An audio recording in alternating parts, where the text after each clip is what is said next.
Explosion meurtrière en Iran, au moins 103 morts ce mercredi lors d'une cérémonie en l'honneur d'un dignitaire iranien tué par les Américains en 2020. Après la mort du numéro 2 du Hamas, le chef du Hezbollah, Hassan Nasrallah, a mis en garde l'État hébreu contre une guerre avec le Liban. Le haut représentant de l'Union européenne, Josep Borrell, estime que l'Europe pourrait être accusée de faire 2 poids 2 mesures à propos de la guerre à Gaza et en Ukraine.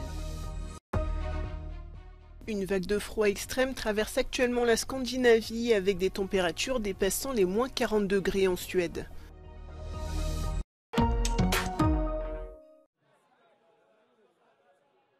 En Iran, 2 explosions ont fait ce mercredi au moins 103 morts et 170 blessés. Les explosions ont eu lieu à Kerman, au sud-est du pays, lors d'une cérémonie en l'honneur du général assassiné Qasem Soleimani.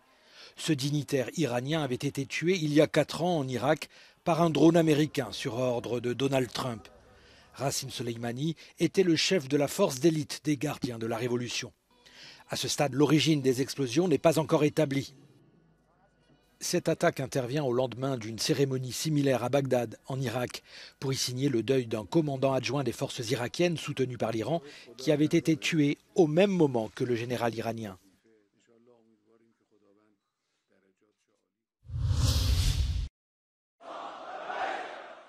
Au lendemain de la mort du numéro 2 du Hamas tué dans une frappe israélienne à Beyrouth, le chef du Hezbollah libanais a tenu à lui rendre hommage. Son intervention a été programmée pour le 4e anniversaire de la mort du général iranien Qasem Soleimani. Mais dans un discours retransmis en direct à la télévision, Hassan Nasrallah a mis en garde l'État hébreu contre une guerre avec le Liban.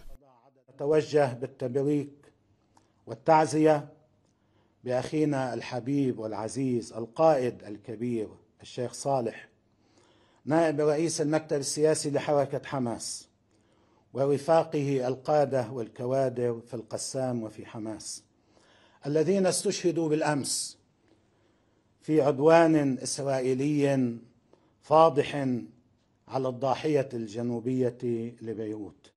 Saleh al-Arouri a été tué mardi dans une frappe de l'armée israélienne qui a fait au total 7 morts et plusieurs blessés. L'attaque a eu lieu dans cet immeuble, situé dans la banlieue sud de Beyrouth. Depuis le drame du 7 octobre 2023, le Hamas est dans le viseur d'Israël. Mercredi, le chef du renseignement israélien a déclaré que le Mossad traquerait les dirigeants du Hamas où qu'ils se trouvent.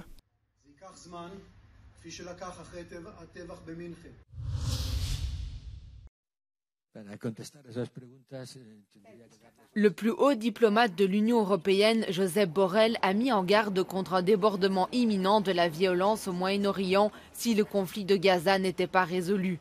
Cette mise en garde intervient au lendemain de la mort du numéro 2 du Hamas lors d'une attaque de drone dans la capitale libanaise Beyrouth. Israël n'a pas encore explicitement revendiqué l'attaque, mais se prépare à d'éventuelles représailles. Las raíces del odio, y si esa tragedia no se acaba pronto, mucho me temo que todo el Oriente Medio se va a ver envuelto en llamas. La tension monte également en mer Rouge où des navires commerciaux internationaux ont été attaqués par les rebelles houthis soutenus par l'Iran. Les États-Unis et certains pays européens ont envoyé des navires de guerre et des officiers dans la région en réponse à ces attaques, tandis que l'Iran a également dépêché sa propre frégate, signe d'une aggravation des tensions. Lors d'une conférence à Lisbonne, Josep Borrell a déploré l'incapacité de l'Europe à appeler un cessez-le-feu à Gaza, avertissant contre le risque de compromettre l'unité de l'Union. No hemos sido capaces dentro del Consejo Europeo de llegar a una posición unánime para defender un alto el fuego. Al contrario, nos hemos limitado a llegar a un acuerdo de mínimos, diciendo que apoyamos pausas, en plural, humanitarias y en aumento de la ayuda a las víctimas de la guerra. No hay una solución, una posición unánime. Y esto nos debilita. La majorité des États membres de l'Union européenne ont voté en faveur d'un cessez-le-feu à Gaza lors de l'Assemblée générale de l'ONU en décembre. Toutefois, certains des 27 pays de l'Union craignent qu'un appel commun de l'Europe en faveur d'un cessez-le-feu ne porte atteinte au droit d'Israël à l'autodéfense. Josep Borrell a averti que l'Europe pourrait être accusée de faire 2 poids 2 mesures dans sa réponse aux 2 guerres en Ukraine et à Gaza. La posición clara y firme de Europa frente a la guerra en Ucrania no es compartida por muchos países del mundo que inmediatamente nos acusan de tener principios de geometría variable, o eso que llaman double standards. Y creo que sin cerrar los ojos, sin taparse la nariz, es difícil no afrontar esta contradicción. Certaines nations de l'Union européenne comme la Belgique, l'Irlande et l'Espagne ont publiquement appelé à un cessez-le-feu, mais il n'y a toujours pas de consensus parmi les 27 pays membres.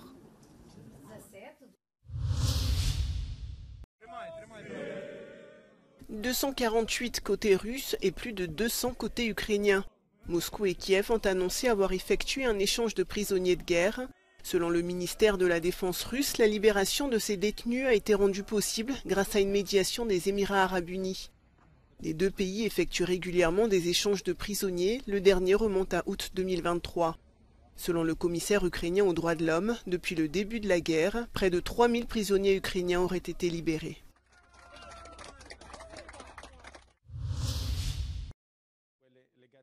Premier scandale politique de l'année en Italie, Emanuele Pozzolo, député de la majorité de la première ministre Giorgia Meloni, fait l'objet d'une enquête.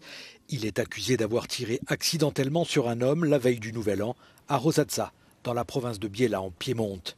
Le député a été mis en examen pour coups et blessures. En attendant les résultats de l'enquête, son arme lui a déjà été confisquée par les carabiniers. Les faits se sont produits lors d'une fête organisée par la sœur d'un ministre de Giorgia Meloni. Quant à la victime, elle n'a pas encore porté plainte. Alors que le niveau de la Leitha ne cesse de monter, la ville de Quimperlé dans le Finistère est en alerte.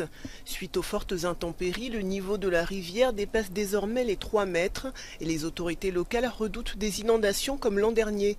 Face au risque, la Leitha a été placée en vigilance orange et plusieurs commerçants dû fermer.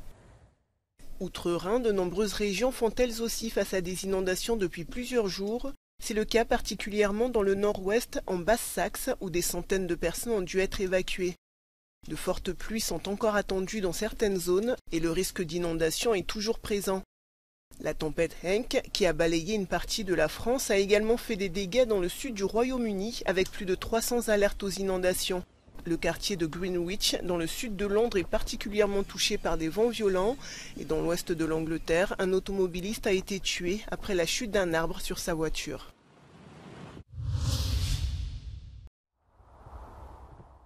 La Scandinavie est actuellement touchée par une vague de froid extrême. La barre des moins 40 degrés a été franchie pour la première fois cet hiver, avec par exemple moins 43,6 degrés au nord de la Suède.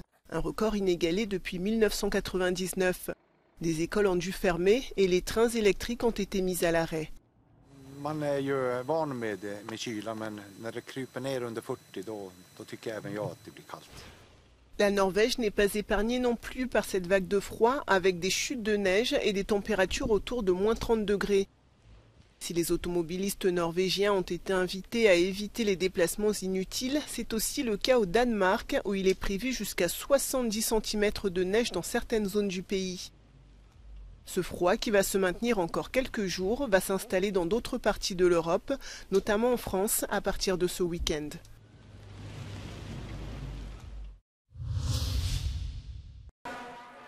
Un pays africain lointain est source d'inquiétude pour l'Europe. Le coup d'État qui s'est produit au Niger en juillet a été un véritable choc pour l'Union européenne, comme le reconnaît Emanuela Claudia Del Rey, représentante spéciale de l'Union européenne pour le Sahel. Bruxelles a réagi en prenant des mesures restrictives. We were obliged to suspend all activities because of the coup d'etat. We have been supporting the action of the ECOWAS, which has imposed sanctions to the junta in power at the moment, because we wanted to send a very important sign that unconstitutional changes in countries such as the countries of the Sahel are absolutely unacceptable. And of course, this has caused the European Union to take decisions regarding its partnership, meaning suspending all the activities in development cooperation, in security cooperation, although, of course, we have preserved humanitarian aid because humanitarian aid for the European Union is essential. Le Niger était un partenaire clé de l'Europe dans la lutte contre l'immigration clandestine. Cette coopération est aujourd'hui menacée. La junte au pouvoir a abrogé une loi qui réduisait les flux de personnes à travers la ville d'Agadez vers le désert du Sahara. Ce sont des représailles évidentes, selon cet eurodéputé. Lo que está haciendo la Junta es, ya se van a enterar ustedes en Italia de lo que les va a llegar. Es efectivamente una respuesta al cese de la ayuda. Pero nosotros no podemos mantener una ayuda económica ante una junta golpista. La décision de la junte a été plutôt bien accueillie par la population de la région d'Agadez. De nombreux Nigériens gagnent en effet leur vie en transportant des migrants qui ne sont pas tous des trafiquants. Como en Europa, si quieres irte de Milán a Roma y vas en autobús, tienes que pagar un billete. Evidentemente el billete Agadez-Gadrun o Agadez-Gat o Agadez-Sebra es muchísimo más caro. La loi était également contestée par les organisations de la société civile nigérienne car elle tendait à étrangler l'économie locale, d'après cette experte. Localement, on estime qu'il s'agit d'un moyen ancestral de vivre, de faire du commerce, d'échanger. On considère que les déplacements des populations, notamment dans le Sahel lui-même ou vers les régions du Nord, fait partie d'un mode de vie. La Commission européenne craint toutefois que les réseaux de trafic d'êtres humains ne se développent en l'absence de loi.